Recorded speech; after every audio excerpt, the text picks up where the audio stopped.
arrête-toi un instant et écoute ce que je suis en train de te dire. Ça va te servir dans ta vie. C'est une vidéo qui va t'aider à reconnaître tes ennemis. Que ce soit tes ennemis sorciers, tes ennemis djinns, tous ceux qui font du mal contre toi. Toute cette méthode que je vais te donner, pratique-la. Tu vas avoir le tawfiq. La prière que je suis en train de parler, ça va t'aider à détecter le plan de tes ennemis. Ça va t'aider à combattre tes ennemis en sachant leurs points faibles. Est-ce que tu connais le point faible des sorciers et des djinns? Alors, leur point faible, c'est dans le rêve. Les sorciers, quand ils nous attaquent dans le rêve, ils vont prendre l'apparence d'un bœuf noir. Ils vont te pourchasser. Ou prendre l'apparence des soldats, des gendarmes, des militaires. Ou bien des chiens. Ils vont venir dans tes rêves, te hanter, te pourchasser. En ce moment, ils sont dans leur vie réelle quand ils sont en train de t'attaquer. Pour toi, c'est un rêve. Maintenant, qu'est-ce que toi tu vas faire? Avant de te coucher la nuit, il faudra prendre tes ablutions. Après avoir t'asseoir sur ton lit. Si tu veux, tu prends ton chapelet. Après cela, réunis les deux mains. Tu vas d'abord faire la protection. Quels sont ces genres de protection? Le prophète sallallahu alayhi wa sallam, ce sont des protections qu'il nous a données. Récite d'abord Qul huwallahu ahad. Qul a'udhu bi rabbil falaq. Qul a'udhu bi rabbin nas. Souffle. Commence par la nuque. Frotte tout le corps. Répète cela pendant 3 fois.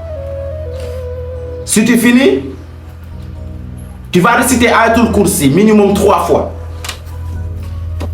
Après avoir récité Ayatul Kursi, on va rentrer maintenant dans la prière qui va t'aider, qui va ramener les djinns ou tes ennemis sorciers dans tes rêves et que Allah te donne la force de les exterminer. Voilà ce verset. Tu peux prendre ton chapelet, tu récites Aynama takunu ya'ti bikumullahu jami'a inna Allaha ala kulli shay'in qadir.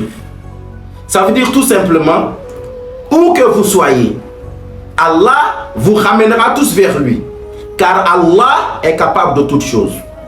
Tu vas réciter ça, ça est dans Surat al-Baqarah, Surat 2, verset 148. Récite cela minimum 30 fois, sinon tu peux faire 100 fois.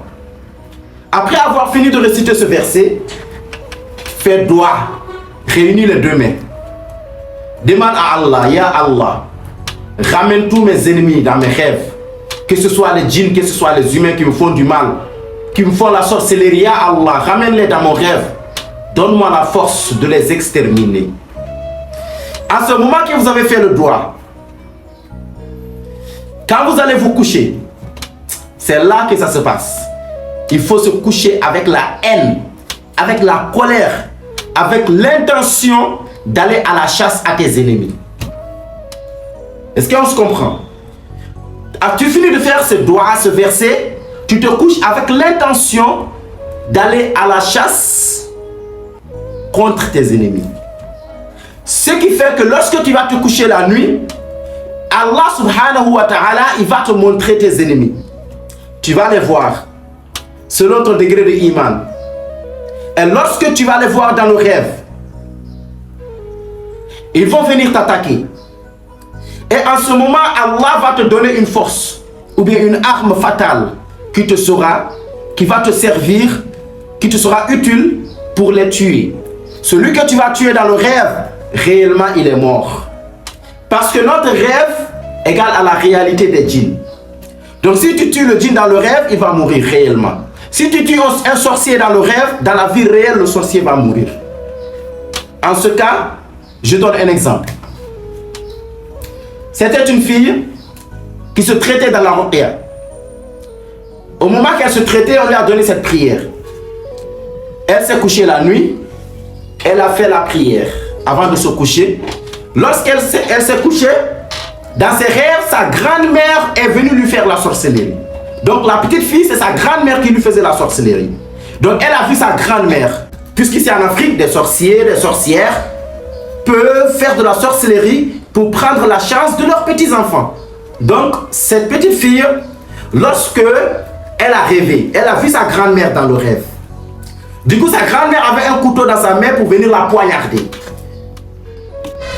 Lorsque sa grand-mère est venue la poignarder dans le rêve, elle a pris le couteau dans la main de la grand-mère et elle a poignardé sa grand-mère.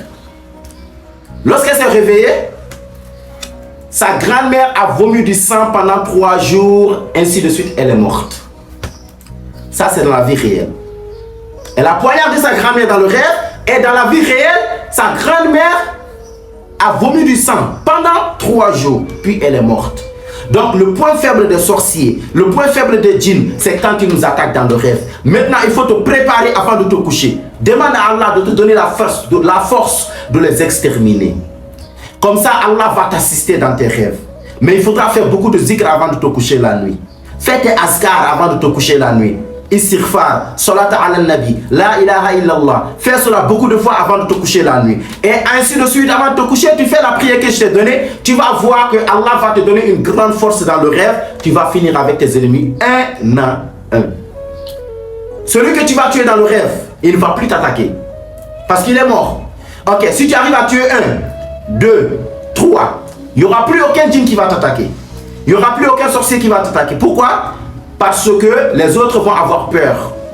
Mais si toi tu dis non, c'est rien, c'est juste des djinns, non, c'est juste des sorciers. Ah, donc là les autres, ils vont avoir le courage de venir parce que tu es en train de céder la place. Donc il n'y a pas de problème. Maison Roqya Faqirullah, nous sommes basés au Sénégal.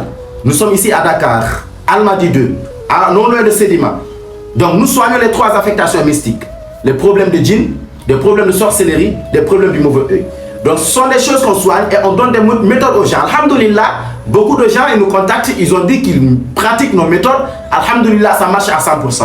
Donc le premier objectif, c'est que ceux qui nous écoutent, ceux qui nous suivent sur les réseaux, qu'ils appliquent ce qu'on a dit. Et quand ils appliquent cela, alhamdulillah, ils vont avoir le tawfiq. Comme ça, nous, on va avoir plus de courage pour faire ce travail pour Allah, pour aussi augmenter l'effort qu'on est en train de faire, parce que ça va servir les gens partout dans le monde entier, même des gens qu'on n'a jamais vus, des gens qu'on n'a jamais entendus, ils pratiquent et puis ils disent que ça marche, alhamdulillah. Donc c'est ça notre premier objectif. La deuxième des choses, c'est quoi? C'est que si vous ne pouvez pas vous soigner vous-même, il faudra vous former. Parce que la formation aussi, c'est gratuit aussi.